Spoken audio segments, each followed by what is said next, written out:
સીતારામ ને જય શ્રી કૃષ્ણ બધાયને. અટાણે છે ને ઘડિયાળમાં હાઈના 6 વાગ્યા છે અને અમારે બનાવવાના છે રસિયા ભાત. દયા કહી કે હાલી કે રસિયા ભાત બનાવી અને આ એક અલગ જ રેસીપી છે, આખી યુનિક રેસીપી છે. તો જોવો એમાં છે ને રીંગણા, બટાટા, ડુંગળી, ટમેટા, આદુ, મરચાં અને લસણ એટલી વસ્તુ લઈ લીધી છે.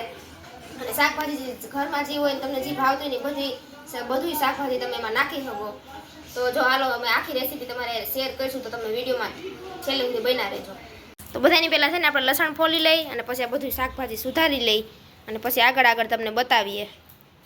તો છે ને આપણે જો બધું સુધારી નાખ્યું છે. જુઓ આમાં રીંગણા અને બટાટા બધું જાવું ઝીણું ઝીણું કટિંગ કરવાનું, બધું ડુંગળી, ટમેટું અને આપણે મેગી નાખવાની. જો મેગી ભૂકો કરી નાખી છે અને આમાં છે મરચાં, આદુ ને લસણ, આનું પેસ્ટ બનાવવાનું છે. તો હવે છે ને આનું પેસ્ટ બનાવી લઈ, પછી છે ને રસિયા ભાતનો વઘાર કરી નાખીએ.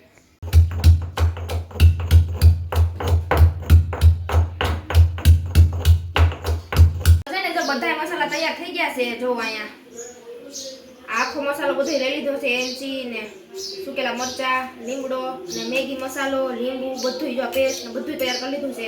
અને આપણે રેગ્યુલર જે મસાલા વાપરતા હોય ને મસાલો ને જો તેલ મૂકી દીધું છે. તેલ ગરમ થઈ જાય ને તો બધાની પહેલા છે ને આપણે રાઈ નાખવાની છે. હવે નાખી દેવું જીરું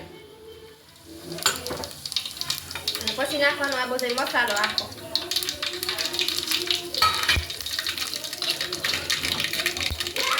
હવે નાખવાની આદુ, લસણ, મરચાંની પેસ્ટ.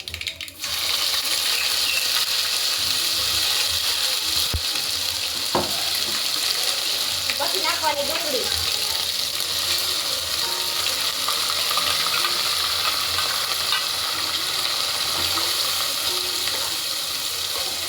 ડુંગળી થોડીક વાર પાકવા દેવાની, પાકી જાય ને પછી ટમેટું નાખવાનું છે. ડુંગળીને થોડીક વાર પાકવા દઈ. ડુંગળી આપણી પાકી ગઈ છે. હવે નાખી દેવું ટમેટું. ટમેટાને થોડીક વાર પાકવા દેવું આપણે. પછી શાકભાજી સુધાર્યું ને એ બધું નાખવાનું છે. હવે નાખી દેવું બધું શાકભાજી.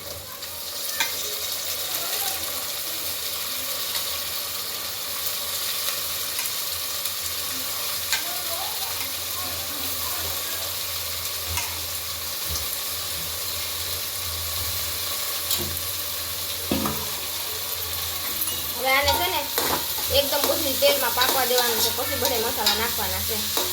તેલમાં પાકી જાય તો સ્વાદ સારો આવે.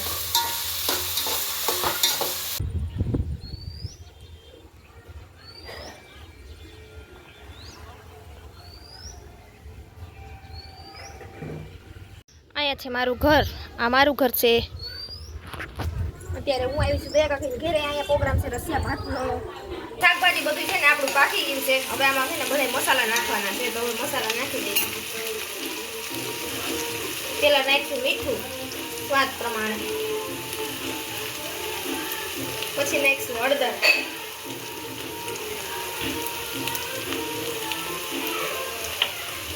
ગેસને થોડોક ધીમો કરી નાખશું તો છે ને મસાલા બળી જાય. ચટણી તમે જેવું તીખું ખાતા હોય ને એ પ્રમાણે નાખવાની, કારણ કે આ છે ને લુખી ખાવાની હોય ને આમાં રસો હોય એટલે તીખી લાગે, એટલે તમે ખાતા હોય ને એ પ્રમાણે. ધાણા જીરું બધાની છેલ્લે છે ને મેગી મસાલો, મસાલામાંથી મેગી મસાલો નાખવાનો એટલે છે ને મસ્ત સ્વાદ આવે.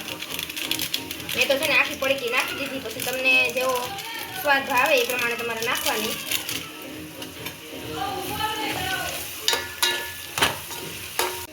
હવે નાખી દેવું ખાંડ થોડીક.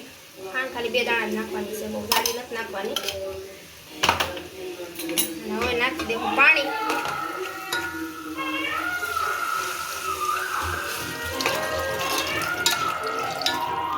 પાણી વધારે નાખવું પડે, કારણ કે રસિયા ભાત છે રસાવાળા કરવાના છે.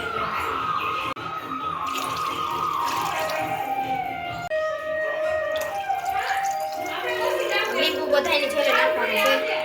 છે ને પાકવા ન દે શાકભાજીને, એટલે લીંબુ બધાની છેલ્લે નાખવાનું.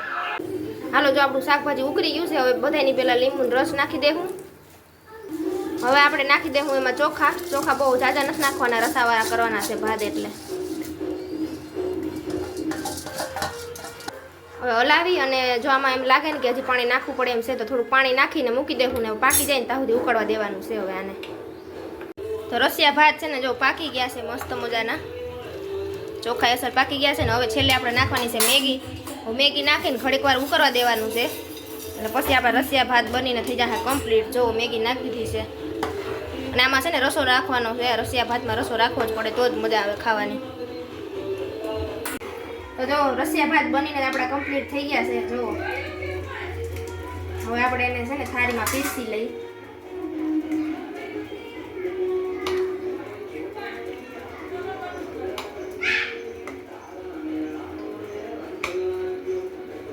જો રસાવાળા ભાત બનીને થઈ ગયા છે કમ્પ્લીટ.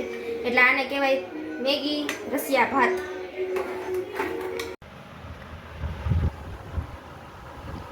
કેવા બન્યા?